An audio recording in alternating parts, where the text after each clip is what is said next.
Hey everyone, it's Peter Kerr from Rock Daydream Nation and welcoming back to the channel the wonderful Mr. Peter Wicks. How's it going, mate? It's going pretty well, mate. We are going to talk about Australian bands or artists that should have been much bigger internationally. So these bands or artists might have been a bit of a hit in the home country, but did not make it on the international stage. Pete, I'll throw it to you. Take it away. Who is your first artist that you're going to put a spotlight on that should have been much bigger internationally? I'll go with Deadstar. Deadstar kicked off around 1995, formed by Peter Jones, who was a drummer for Crowded House at the time, and featured the vocals of Carolyn Kennedy. Very pop rock, I'd say it was their sound, with a bit of an indie feel to it. I don't know. They had a couple of hits here, "Run Baby Run" and "Deeper Water" was probably their biggest hit, but it just seemed to fizz out, and I don't know what happened to them. I'm assuming that they probably broke up or whatnot, but yeah, it just never seemed to look good for a while, and then it just sort of like disappeared. I thought they could have done some big things. Yeah, they had visibility from Carolyn Kennedy's work with the Plums, Yes. which were an indie pop band that preceded that. I've got that album, love it. It's very jangly. It is, but it's more jangly indie than the big radio-grabbing hooks songs that were being played at the radio at that particular time.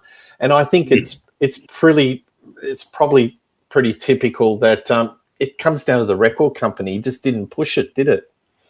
And that's what it needed. It needed the record company to push them. And if you're signed to a label in Australia, how are you going to get that push to get it into the American market? You've got to get the attention of the suits in head office. How are you going to do that? And you need a killer song.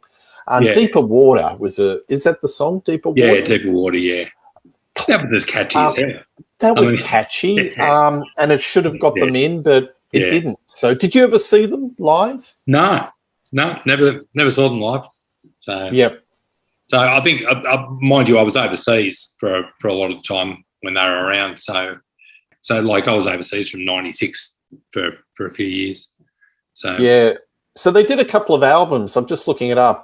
They did albums called "We Love You," "Dulce," and "Milk." Very highly regarded, but unfortunately, somewhere over the radio was the big one. Yeah, but a little bit. They were just sort of a cult band and broke up in 2001. So there you have it. Yeah, all right. That's why I never got to see them.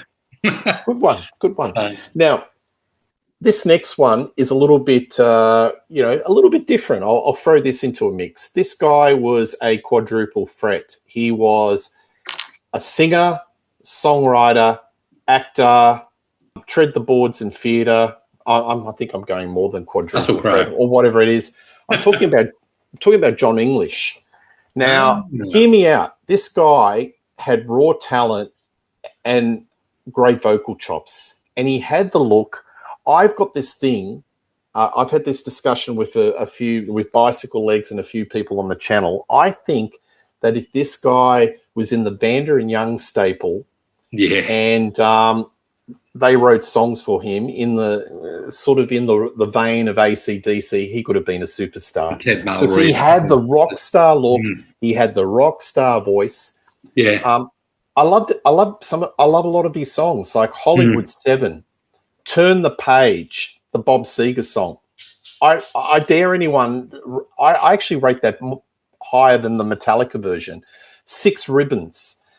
What made him stand out was his range. He wasn't just a rock singer, but he had a theatrical voice, and I think that was the problem because he had a split identity. Was he a rock star or was he a theatre performer? He was the original Judas in Jesus Christ Superstar. He was on Pirates of Penzance. And I think a lot of people that like their rock music kind of thought he was a little bit on the cabaret side. I thought all the musical stuff came after the No, it was all during. His peak was in the 70s. So all of those songs that I've cited were in the 70s. Again, I think the thing that was against him was he was in Australia. You know, breaking it big in Europe, in America, you really have to relocate there. And I don't think he just wanted to sort of, like John Farnham, base himself in Australia, which was very difficult. And the timing and the competition in the 70s and the 80s, it was very crowded with a lot of different arena rock giants, punk new wave acts, and pop performers. So he was in a bit of a conundrum. And, you know, again, comes back, was he too theatrical for rock and too rock for theatre? You know, and he was sort of like, you actually even saw him on TV. Like I was watching on YouTube Graham Kennedy's Blankety Blanks, and he was one of the panelists. You know, so he was kind of everywhere. But I think he had the look. He looked like a hard rock heavy metal singer. And I've got this thing: if he was in the Vander and Young Albert stable and they started writing songs for him, I think he could have been huge. Yeah, I think, and because he had that he was in Australia, but not as big as he could have been.